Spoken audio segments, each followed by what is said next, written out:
The whole idea of best interests in the question, why do people vote against their best interests, is not an objective thing in nature, right? It's one of the very problems in the politics of inevitability is that we think like economists and we say, well, everybody's rational in the narrow economical sense. Everybody knows what's good for them. And that's just not true, or rather, the ability of people to discern what their interests are depends upon a process of education, which includes not just reasoning mathematically, which is very important, but also it has to include some kind of humanistic side, where people learn to criticize or think critically about what they hear, learn to make distinctions among various kinds of media, because that notion of one's best interest, it's not at all natural. It's the product of a certain kind of education. And that kind of education can be undone. I mean, first of all, it can not be done, but it can also be undone. One can deliberately appeal to the parts of the mind which aren't concerned with the future, with math, with critical thinking, but to the parts of the mind which think in terms of us and them, friend and enemy. And you can draw people into these cycles, right?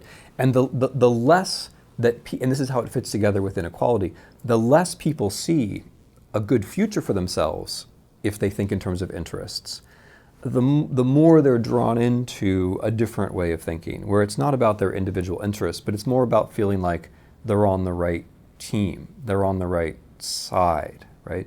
For a lot of people in the US now, I think it's a little bit like they want to ride the bench for the winning team. You know, they know that things aren't going well for them personally, but they want to feel like they're on the right side.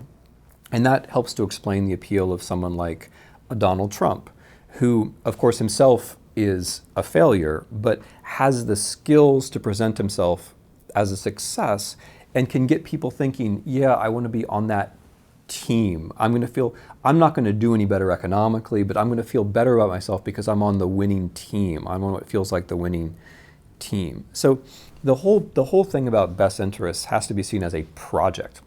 You have to educate people.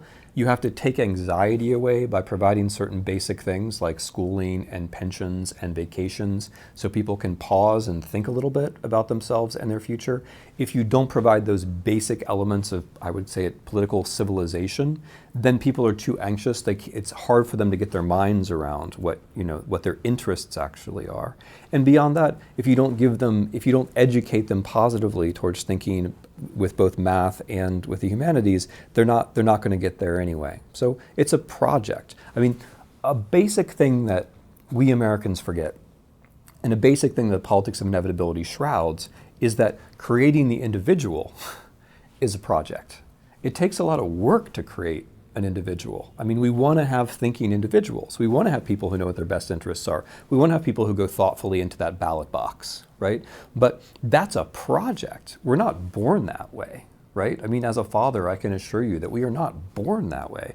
I think like it's the noblest and best thing we do to try to create individuals. But we can't just leave it to chance. And I think that's where we go wrong. One of the basic ways we go wrong with the politics of inevitability. We think, okay, automatically we're going to be those kinds of rational people. But we're not automatically those kinds of rational people. I mean, the irony is, if you want to create individuals who can think about their own best interests, you have to, as a society, say, we agree to make it a project to educate and form such individuals.